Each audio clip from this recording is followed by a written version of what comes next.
But also, just as a thought, maybe the Apollo press conference after the mission, they were all looking so embarrassed in case any of the journalists asked them about some of these more personal activities that they were obviously having to encounter, like wiping each other's asses and seeing what length was there.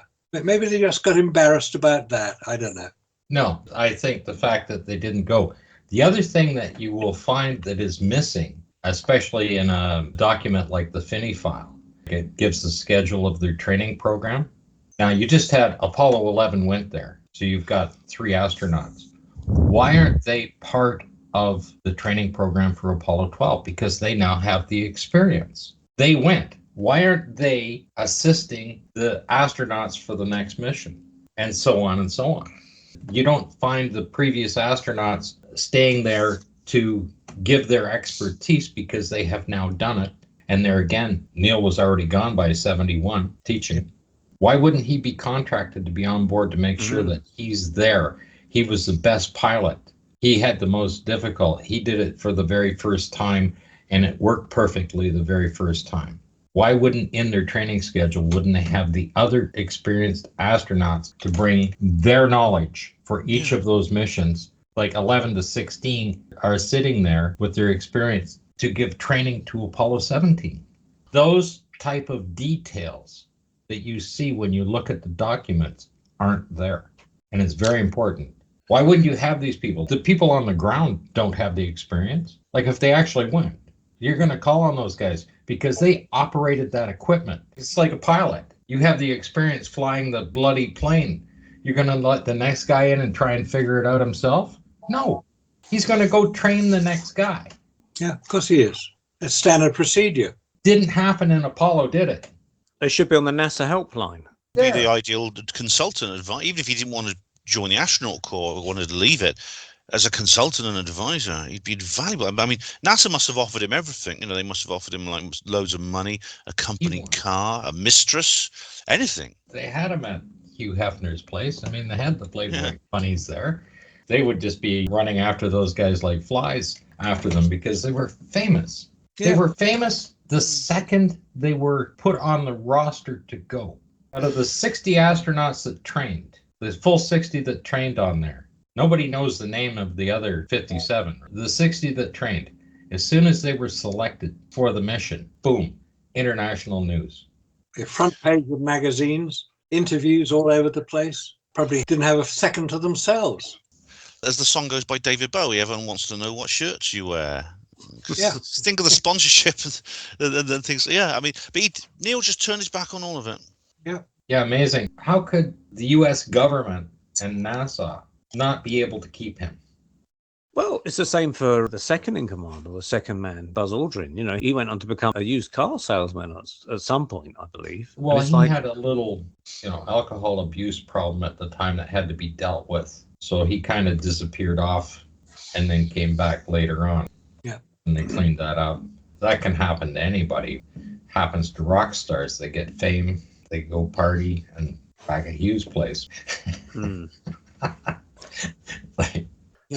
none of them lent any support to later missions. You know, I mean, there's all astronauts on the ground when they're flying up for the first time. So later astronauts who allegedly flew were acting as like a mission control communications people and that kind of stuff. But then the people that went after that, like Neil and Buzz and people like that, never then went back into that control room and, like you say, lent their support in any way, shape or form. They just disappeared. I think there were a couple that were in the control room for the missions, but not part of the training.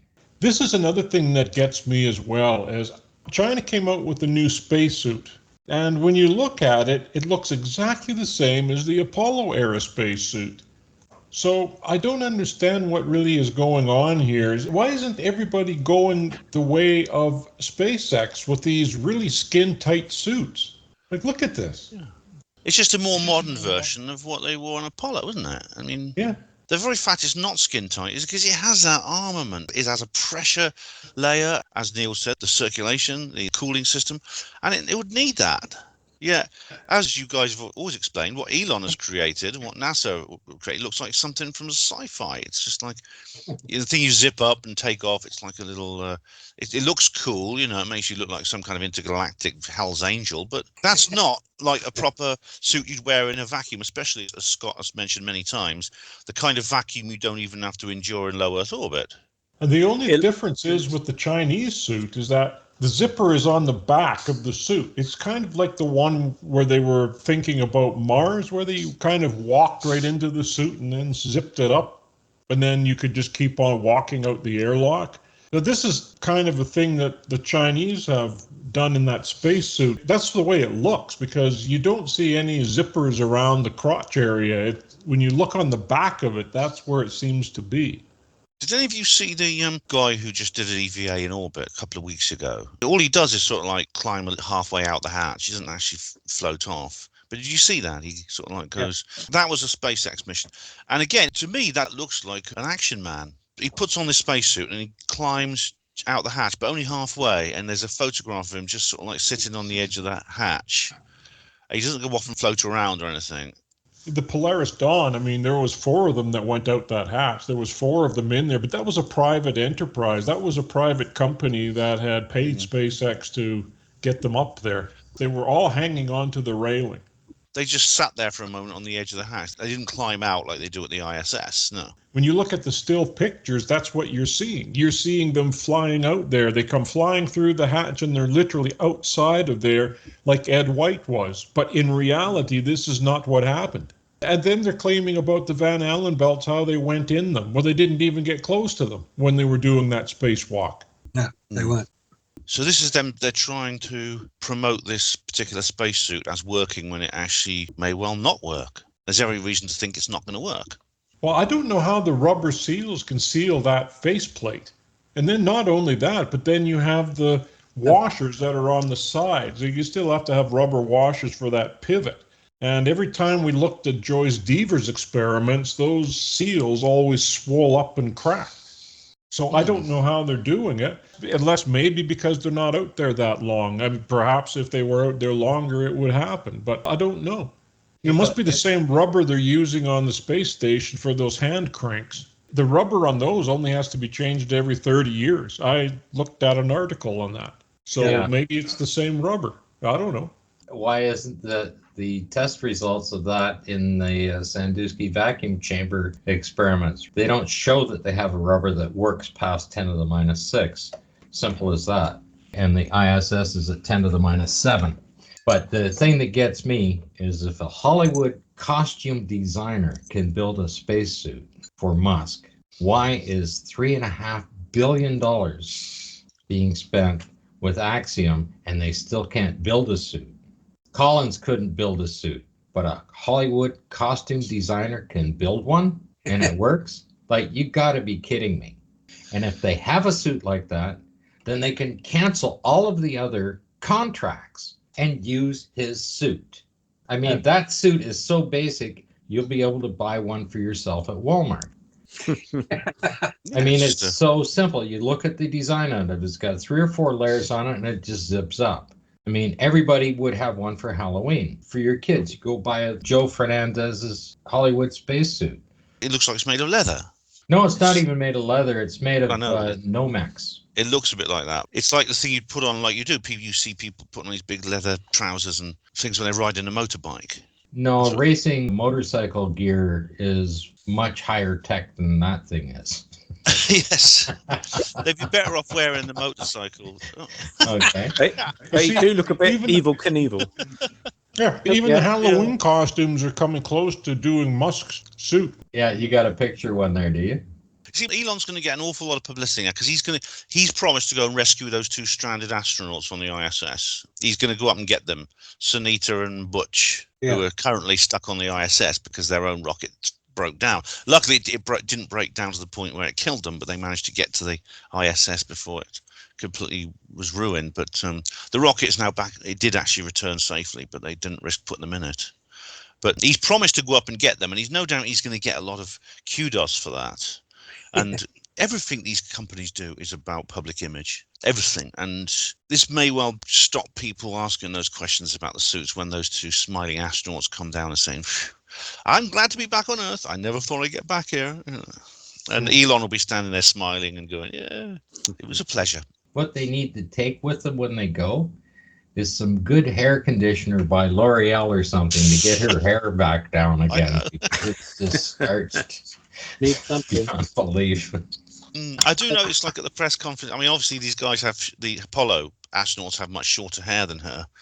Well, you can see certainly on Collins's hair that they sprayed it, definitely. When they step out of the capsule after they landed, I mean, they just came out of makeup and hair and everything else. I mean, their hair is nicely groomed, trimmed, and you can see the hairspray. Cernan's hair is absolutely immaculate. He just stepped out of the barber chair. And so are his hands, if you look at the pictures. Yeah, absolutely. No marks on his hands. I think he'd have like little frostbite marks. Yeah. He was complaining about how his hands got rubbed raw in the gloves. And they probably did it when they were in full simulated practice. They probably realized that. He's manicured. They actually showed the bruising on one of those astronauts' hands. But then when he gets home and then you look at him and there's no bruising there anymore. Well, how does bruising just go away in a day? Doesn't. Yeah. They swell up and they become more visible over the few days and they gradually fade away, don't they, bruises? Yeah, there's a bruise on his wrist, but then when he gets back and you watch him, but when they walk down the ramp from the helicopter and they're just walking and you look, there's no bruise marks on his wrist. Continuity error, another one. When you see them in flight, you see them with their wedding bands on, and I guarantee you they wouldn't be wearing any jewelry of any kind on that mission. Because it could swell up. I mean, if your hands swell up and it's stuck on there, it could even like stop your circulation. Damage your glove. Yeah. You wouldn't want that kind of obstruction. Cernan's wearing a gold chain. You wouldn't have that on. If you were actually on a mission, you wouldn't have anything dangling or anything else. I mean, it's just a piece of metal. If it fell off for whatever reason and got into your electronics, right? And you can't turn the dials and switches. I mean, you just think about it. You don't have those extra things. Wouldn't be there. Would the jewelry on them, would that create problems with internal radiation coming through the craft? If it's bouncing off their rings, for instance, it could cause extra unwanted radiation, in theory. Could be. There's certainly internal radiation. It could cause an electrical shock when they're running the equipment. Just to have that on would be quite a possibility. But just to have that obstruction by putting those gloves on, like the ring that he's wearing is a very large ring. Like Aldrin's ring, quite prominent in the photographs. So nobody could say he wasn't wearing it. Do you remember the picture of him with his sunglasses, trying to put him in his... What was he wearing sunglasses for? Under a helmet? Now we're back to the sunglass pocket on the EVA suit. Are you going to lift the helmet up, put them on? You do that in simulation. You open up, you have a smoke, put your sunglasses on. Right? Yeah, it's bizarre. I mean, if you take into account films that are admitted to be fictional, that you see in the cinema, there's an entire cottage industry of these kind of like basement dwelling little kids who like put YouTube videos up saying, I spotted this continuity error. Look, you can see that person there as, his wig falls off or something. Or, that person's wearing one costume in one shot and the next shot he's got a slightly different costume and things like that. And they could congratulate each other for spotting these tiny little continuity errors and mistakes. But those people should apply their obsessive skills to the Apollo missions. I mean, we've already done it, haven't we? We are those basement dwellers. You think that same cottage industry would take an interest in this, but they don't, because no, that's real. It's different. We're not interested in that. We're interested in fiction. That's what they'll say. One of the basement dwellers was Xavier Pascal, who we know as Hunchback, who passed away a few years ago. But I believe he was an aerospace engineer at one time and also a computer kind of guy. But if you look at his videos, I mean, I did some narration for one of his videos, Did We Land on the Moon? And I think it was like a 2-hour production, and I recorded all my dialogue for him. Although he was French and he could write and read, presumably speak English quite well, he wasn't confident enough to actually record his own dialogue. So he asked me if I would record his narration for him for his film. So I'm sure we could probably put that up somewhere. but unfortunately passed away. But all his work is really worth looking at. The only downside of it is that you have to read his comments about what he's talking about. But he makes some very good points, including the lunar module coming into land on the lunar surface, about the fact that the weight shifting left, right, and center with the tanks emptying of fuel and stuff. And he said you can't treat it like a helicopter. It's a completely different machine from that. I can't remember the technical things he went into, but he really analyzed a lot of stuff that no one ever has brought up before. So it's really worth visiting Hunchback's videos if they're still online. Oh, good. Yes, his channel is still here. I'm glad to say. That's good. It's brilliant. It's brilliant. It's a really, really good channel. I really watched it religiously for many years. And also Steve the Chemist. You remember some of the videos he put up? I've heard write-ups about him. I wasn't sure if I was aware of it when it was mentioned in the book, Steve the Chemist. But he went offline, didn't he, or something? Yes, he did. I don't think they're up anymore. I think Robert's got some of them. And also in the book that I wrote with Trevor Weaver, The Apollo Moon Hoax, The Real Evidence, the website that supports that book and has all the references has some of Steve the Chemist's films, because Trevor downloaded them and archived them so he could use them as reference. In fact, the book contains 246 references, which are basically YouTube films and documentation. That's where a lot of it is. And one of the points Steve the Chemist made, which is a very accurate observation, was to do with the friction on the moon, or rather the lack of friction on the moon. When we walk around here on Earth, and we were quite confident walking around, we got shoes and we got whatever the surface is, whether it's a pavement, concrete, tarmac, whatever, and we're confident that we can stay upright. If we then go onto an ice rink, we're terrified of falling over because there's no friction between our feet and the surface. And Steve the Chemist made a very good point that walking on the moon, or the lack of friction, would be like walking on an ice rink. But we don't see that happening. We don't see them doing it. We don't even see them falling over like we would on an ice rink. We hope we can stand up. Ice skates are very good for that because they grip the surface. If you haven't got ice skates, how the hell do you walk around on the moon? Maybe you should have ice skates. That's basically what he was saying. And I've never seen that discussed by anybody else. Steve made a very, very good point. In the same way that we've discussed vacuum and all the problems that that's created, you know, the seals on the spacesuits and the lack of atmosphere creating outgassing.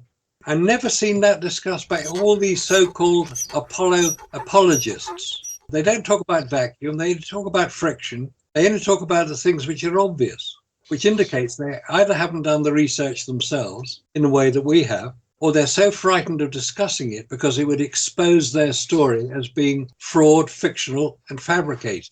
And I think that's probably why they don't talk about it. So come on, you guys out there, any NASA supporters out there, let's hear your comments about friction on the moon. Let's hear it about vacuum on the moon, and be honest about it. If you say, no, it was friction, show how it works. Don't just say it. It's very easy to say things, to assert things. That doesn't mean to say they're real, true, or can be proven. You've got to prove your case. You haven't done it yet, so get started. Remember we were looking at spacesuits that had skis for boots? Oh, yeah. Yeah, they did. We actually were looking at some of the early designs for the spacesuits, and some of them had little skis that they were going to slide around on. Yeah, they did. There was this weird idea someone came up with, I can't remember, that someone theorized that the lunar surface would be very, very slippery because of it's the way the vacuum interacted with the particles. There's even a story by Arthur C. Clarke, it was a book called Fall of Moon Dust, which is kind of like a disaster. It's a disaster rescue story on the moon of a vehicle that actually travels on the moon like a boat does through water. There we go. Spacesuits with skis boots on. Oh, isn't that lovely? Except you still are going to weigh with the pack and everything on. You're still going to weigh 60 pounds on the lunar surface. So you should have a fair bit of traction. Those particular designs, you're not coming down the ladder. No. No. It's strange they haven't got any gloves either. Would that explain maybe perhaps why some of these craft that have landed on the moon end up tumbling up on their side perhaps, or upside down? They don't land correctly, even though they've had about 50 or 60 years to work out the craft landing on the moon kind of business. You're still getting some in 23 and 24 that are landing upside down on the moon. Oh, there was that Israeli one, the Bereshit. I think that Yeah. it actually landed the wrong way up, didn't it? You can well imagine the lunar surface covered in dust, and there could be a rock sitting there, and one leg hits it and just flips it because there's nothing on the other side. It's not going to be level by any stretch of the imagination. I mean, the images that NASA has shown us of the lunar surface, we take that for granted, but in fact, we shouldn't take it for granted. That has nothing to do with what the lunar surface should look like. That's the same thing, Scott, when it comes to the Polaris Dawn, because as far as I'm concerned, I think we're seeing reality here. But when we look back at Alexei Leonov's spacewalk, I don't know. I think they're not showing us what reality is. There's like something's not right here because one is not the same as the other. We're not seeing the same thing. And yet these guys at Polaris Dawn were out much, much further than Ed White ever was. Yeah, except now we're back to the suits that they're wearing with zippers on them. I mean, come on. You saw that Chinese suit, which looks more realistic. You can't fold your arms like that. No. In a pressure suit. You have to move them right in like that, and then tuck the wrist right in like that, and tuck that wrist right up there. That kind of flexibility would be impossible in a suit that's designed to hold pressure in a vacuum. Yeah. No, on the Chinese suit, if you look, he had a hose going into the back from the stage. It looked like they had drilled a 2-inch hole with a hole saw in the bottom of the stage, and they pushed the hose through and connected it to the backpack to give him pressure in there. I mean, he's having trouble when he's going like this and flexing in there. You could see he's having a little bit of trouble. You don't see that in these SpaceX suits. I mean, to me, they're skin tight. They're almost like spandex. The best way to do it is to take these suits, put them in the Sandusky chamber, bring the chamber down to 10 to the minus 6, and reduce the atmospheric pressure down to 5 psi that they're supposed to be operating at. That's all they have to do. Put them in there and do the test. But you don't need people in there. You just put a dummy in there. You don't put anything in there. Just fill it up, put it in there, watch it explode. Do it. The whole thing is just do it. Put Boston Robotics guys in there to run around in the suit. Put the 5 psi in there and see if the bloody robot can function in the suit. See how mobile he actually is with 5 psi.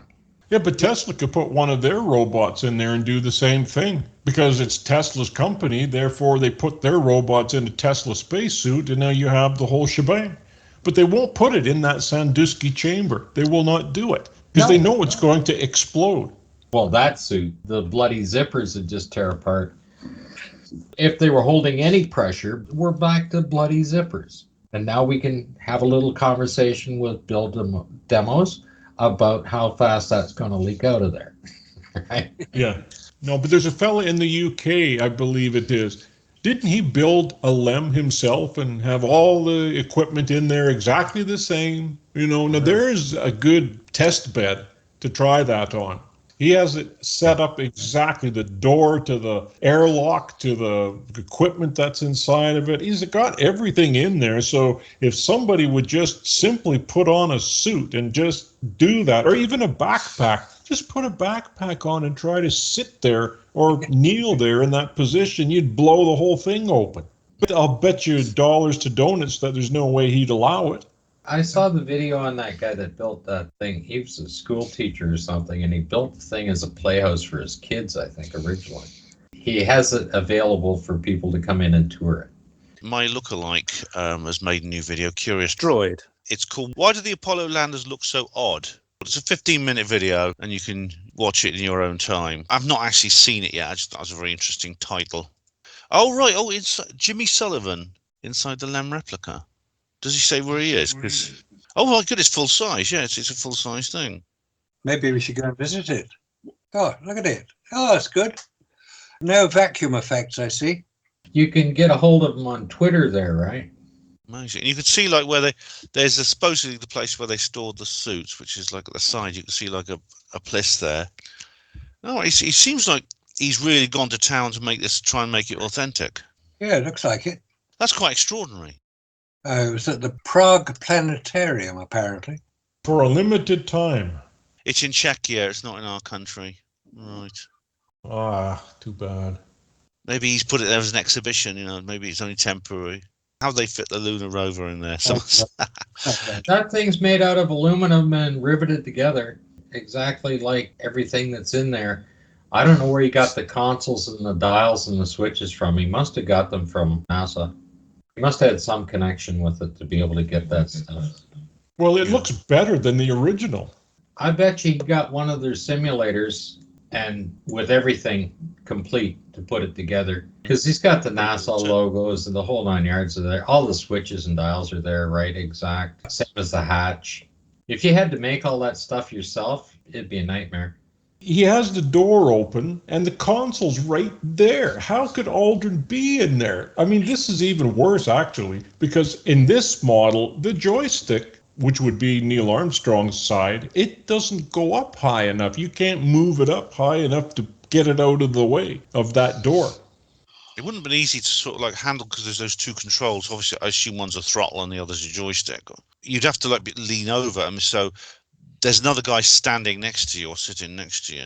You'd have to lean past him. His elbow would be pushing against him. And if you make a mistake, then of course you could easily knock the entire craft over on its side and kill everyone, kill them both.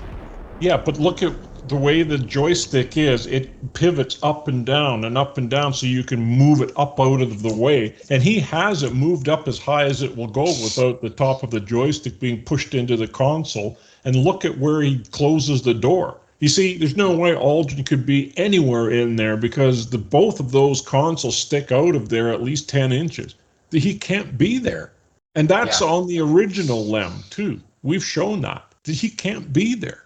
Yeah, the PLSS is right up against the door frame, and the angle he's kneeling at. It's ridiculous. The whole thing. Yeah, they apparently even had like little bunk beds. On the later missions, they slept in them. How would they do that? Do they have to take it in turns sleeping or something? This is interesting. Look at this. I've never seen this one before. See, look at. Here's the CM. And of course, this is the BBC. But okay, watch this. Here's their optical equipment. Here comes the camera on the Earth. Boy, that's really smooth, isn't it? Now the craft is rotating. I guess that's what they're trying to show you. Oh, so that's how they made that particular special effect. Yeah. Yeah, and then they just throw some clouds on that. It's not a real satellite image because there's no cloud anywhere. Well, of course, they just put that over top of it, just like they did with Bart Sabrell's transparency in the window from the back of the screen there. They have to take it from the back of the camera, right from the back, and then claim they had it right up against the window.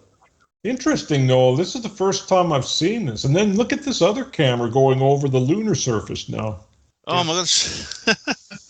This looks like the Rover Simulator, doesn't it? The camera for that Rover Simulator, almost. They're using the same basic process, whether it's the rover or the orbiter or whatever, when they're doing it. The same with this.